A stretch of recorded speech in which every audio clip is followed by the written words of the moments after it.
Hola, bienvenidos a Mamá 411 Podcast, un espacio semanal en español que ofrece información, recursos y sugerencias para padres criando hijos multilingües y multiculturales, a cualquier edad y en cualquier parte del mundo.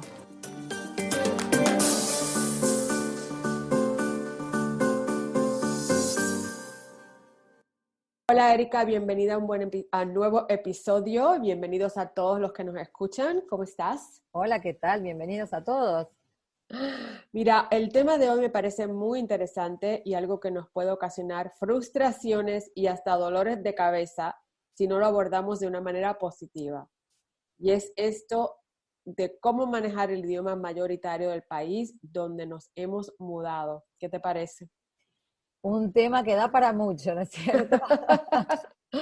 Me parece que sí. A ver, Erika, háblanos de tu experiencia porque tú has vivido en tantos lugares que estoy segura que has tenido la oportunidad de comparar cómo te fue en Francia y la comparas cómo te fue en Canadá y ahora que estás en Nueva York. Háblanos un poquito cómo te ha ido a ti con eso. Hola, ¿qué tal? Les cuento un poco mi experiencia como adulto aprendiendo un nuevo idioma. Cuando nos mudamos a Francia desde Argentina, yo sabía las pocas palabras de francés que sabe más o menos todo el mundo, croissant, bonjour, bonsoir y un poquito más, pero hasta ahí nomás.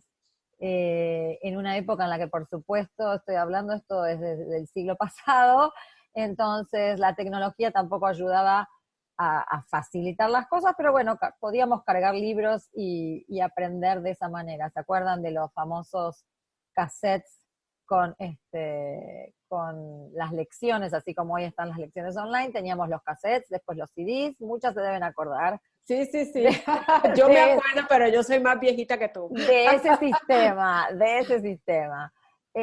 Nosotros nos mudamos a París específicamente con muy poco tiempo para organizarnos.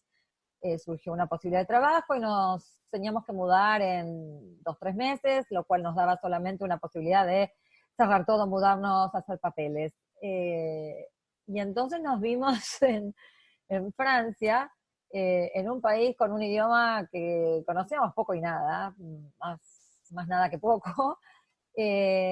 Yo como en ese momento estaba sin trabajo, me había ido sin propuesta laboral, pero con muchos proyectos, había decidido estudiar francés como si volviese al colegio. Iba todos los días a la Alianza Francesa, en este caso, y tomaba cursos todos los días, tomaba cursos de 5 horas. Tenía la posibilidad de hacerlo, no tenía hijos en ese momento, con lo cual también tenía una flexibilidad horaria interesante y me pareció que era prioritario para poder integrarme con estas condiciones, ¿no? Teniendo todas estas posibilidades de poder hacerlo, para así poder acceder a otras cosas que me podría ofrecer este país, como por ejemplo, luego hacer algunos estudios y cursos universitarios en París. Entonces, creo que para aprender otro idioma también como adulto, porque también lo pensé en su momento, dije, yo a esta edad me voy a poner a aprender otro idioma, ¿cómo lo voy a aprender? Por supuesto que estando en el lugar es más fácil, pero creo que tenía el objetivo de aprender el idioma para algo más que solamente vivir eh, con lo básico de ir al supermercado y poder comunicarme básicamente. Tenía objetivos como tomar cursos, tenía objetivos de ir al cine y no necesitar ver solamente las funciones Que tenían subtituladas o sí, sí, dobladas al sí. inglés, ¿no? Como creo que esto. Y fui, como muchos saben, soy psicopedagoga y impuse, vamos a decir así, algunos métodos en mi casa para no tentarnos en escuchar y hacer otras cosas en inglés, que era un idioma que sí manejábamos en ese momento ya, y era, por ejemplo, bueno, en esa época ya había cable, o sea, televisión por cable, con lo cual uno podía acceder a otros canales, pero, por ejemplo, una de las ideas fue solamente tener televisión francesa en casa para obligarnos a acostumbrar el oído, Sí, sí, sí. a acentos, a expresiones, a cosas. Bueno, un poco lo hicimos así, con la radio también, con cosas que parecen un poco obvias, pero que como decimos siempre, cuando hay un método de alguna manera más o menos organizado, pero hay un método y hay una misión, podemos acercarnos a cualquier cosa. Y en esto nos pasó en que en pocos meses y con mucho, o sea, con mucho trabajo, con mucha dedicación, eh, bueno, estábamos como muy, muy a gusto con el idioma, no porque lo hablábamos perfecto, porque este es otro tema que tenemos mucho los adultos, ¿no? Así que creo que esto como este paso a ¿para qué me sirve un idioma? ¿Para qué lo quiero? A veces como adultos necesitamos esta excusa para meternos de lleno en algo. Contanos un poco, Mari, tu historia, porque además en Entonces, tu casa hay griego, que es un idioma que suena muy ah, difícil visto desde afuera. sí, mira, yo aprendí palabritas aquí y allá, pero entonces tu marido tampoco lo hablaba y No, no necesitó el francés para el trabajo que tenía. no lo necesitaba, efectivamente. Ah, ok. Es lo mismo que le pasó a mi esposo, porque él, bueno, como saben, es griego-americano, él creció en los Estados Unidos, pero su abuela, por ejemplo, nunca aprendió inglés. Ajá. Y ella, bueno, desde que los 20 y pico de años, y vivió hasta casi 80 años, y ella nunca aprendió inglés, así que con la abuelita ellos siempre hablaron griego. Y ella Viviendo en Estados ellos Unidos. vivían, sí, viviendo en Estados Unidos, nunca lo aprendió. Así es que, y los papás de él, entre ellos dos, hablaban mucho en griego también.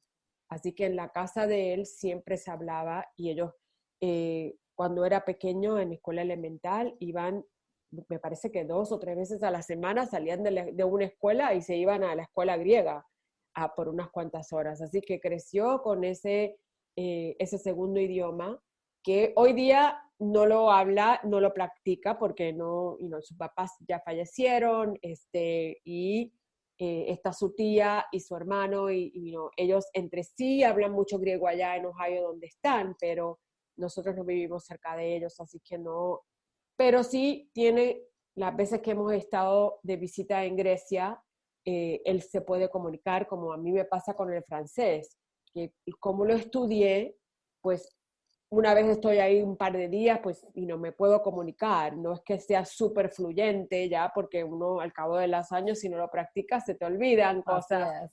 es. Pero lo interesante es que mi marido terminó trabajando en el mercado hispano acá en Los Ángeles, Ah, sin hablar el idioma fluyente para nada. Él ahora mismo, después de 30 y pico de años, tiene el oído, quizás puede hablar una oración aquí y allá, pero él mismo dice que debió haberlo, así como lo cogiste tú, y yo debía haberlo obligado a él también, o por lo menos sugerir, mira, deberías aprender el español, pero no lo necesitaba para su trabajo porque al estar envuelto en el mercado, lo que querían las compañías para las que trabajó era que él fuera a solicitar, a vender en lo que estaba trabajando en inglés. Entonces, ellos necesitaban el inglés de él.